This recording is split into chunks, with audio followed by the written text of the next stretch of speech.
वार्षिक परीक्षा में पूछे जाने वाले मोस्ट इम्पोर्टेंट क्वेश्चन चैप्टर 11 के हम यहाँ उत्तर सहित अध्ययन करेंगे। ये हिंदी मीडियम का असाइनमेंट है, आपका पेपर इसी में से आएगा। क्वेश्चन नंबर 1 देखें, सत्य और असत्य बताइए। मुक्त कानून की सत्ता मंडल की कचहरी का बड़ा मथक गांधीनगर में आया हुआ है, ये विधान असत्य है। दूसरा है, भारत के न्यायतंत्र में सर्वोच्च स्थान पर उच्च अदालत है, असत्य है। सर्वोच्च न्यायालय संविधान और नागरिकों के अधिकार रक्षण के रूप में कार्य करता है, यह विधान सत्य है। चौथा है, उच्च अदालतों में न्यायाधीशों की नियुक्ति 65 वर्ष की उम्र में की जाती है, यह विधान असत्य है। लोक अदालत की रचना से न्याय सस्ता हो गया है, यह विधान सत्य है। छठा है, भारत में न्यायतंत्र स्वतंत्र नहीं है, यह विधान असत्य है। आप इस तरह के वीडियो देखना चाहते हैं तो डिस्क्रिप्शन में विज्ञान और समाज की प्लेलिस्ट दी गई है। अगर आपका कमेंट आया तो हम गणित का भी असाइनमेंट सॉल्यूशन करेंगे, इसलिए आप ज़्यादा से ज़्यादा हमको सपोर्ट करें। हिंदी मीडियम को 10वीं में भी आप काम आएंगे हम, तो इसलिए ज़्यादा से ज़्यादा विद्यार्थियों को शेयर भी करें।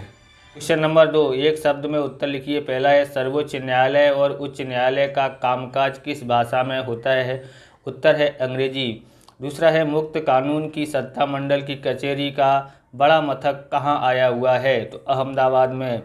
तीसरा है, हमारे संविधान में न्यायतंत्र को किससे स्वतंत्र रखा गया है? तो धारासभा और कार्यपालिका से।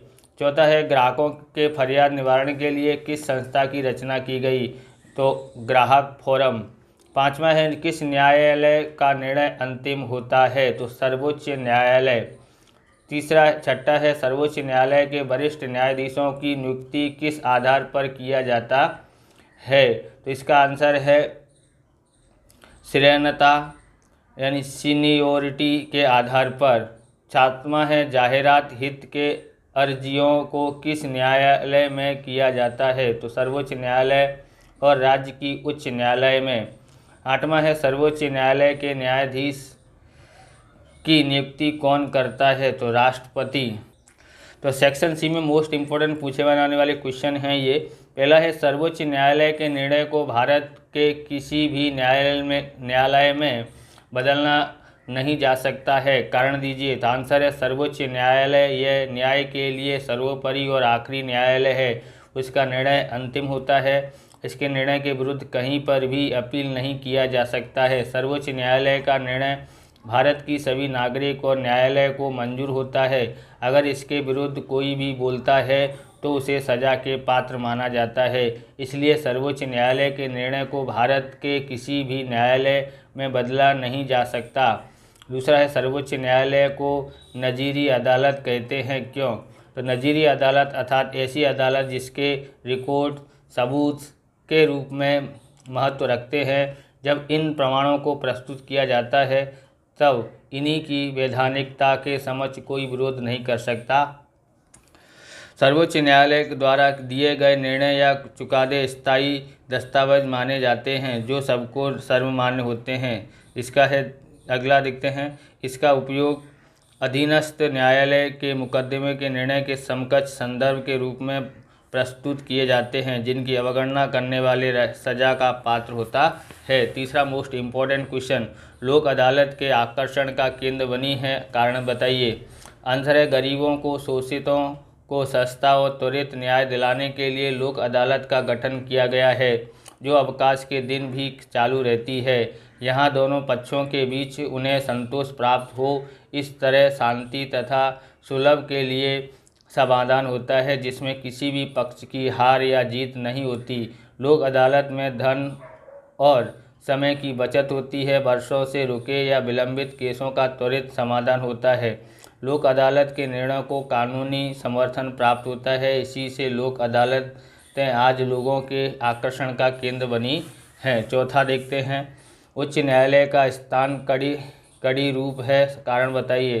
तो भारत की न्यायपालिका के सर्वोच्च न्यायालय और जिला न्यायालय के बीच के स्तर का उच्च न्यायालय होता है। उच्च न्यायालय के न्यायाधीशों की नियुक्ति राष्ट्रपति सर्वोच्च न्यायालय का परामर्श से करता है। यह राज्य के सबसे बड़े न्यायालय के रूप में कार्य करता है। उच्च न्यायालय नागरिकों के अधिकारों की रक्षा करता है तथा सरकार के वे कानून जो नागरिक अधिकार का हनन करते हैं उन्हें रद्द करता है। इस प्रकार केंद्र और राज्य सरकार, जनता और सरकार तथा सर्वोच्च और जिला न्यायालय के बीच की कड़ी उच्च न्यायालय है। पांचवा मोस्ट इम्पोर्टेंट क्वेश्चन है, न्यायपालिका लोकतंत्र की आधारशिला है, कारण बताइए। देश में संघीय सरकार और राज्य सरकारों के बीच के विवादों को निपटाने के लिए संघीय शासन व्यवस्था में तटस्थ और निष्पक्ष न्यायपालिका की आवश्यकता होती है। संविधान की सर्वोपरिता पर कोई प्रभाव न पड़े, इसलिए किसी भी कानून की कलम या उसमें किए गए प्रावधान संविधान के साथ सुसंगत है या नहीं, इसकी जांच के लिए संविधान का अर्थघटन करने के लिए न्यायपालिका महत्वपूर्ण अंग है। विधायक का तथा कार्यपालिका द्वारा संवैधानिक मर्यादाओं का उल्लंघन न हो, इसकी जांच के लिए एक स्वतंत्र, निष्पक्ष, तटस्थ तथा निर्भीक न्यायालय लोकतंत्र की आधारशिला है। छठा है, महाभियोग की कार्रवाई समझाइए। तो सर्वोच्च न्यायालय के न्यायाधीश को विशेष विधि द्वारा ही उनके पदों से हटाया जा सकता है।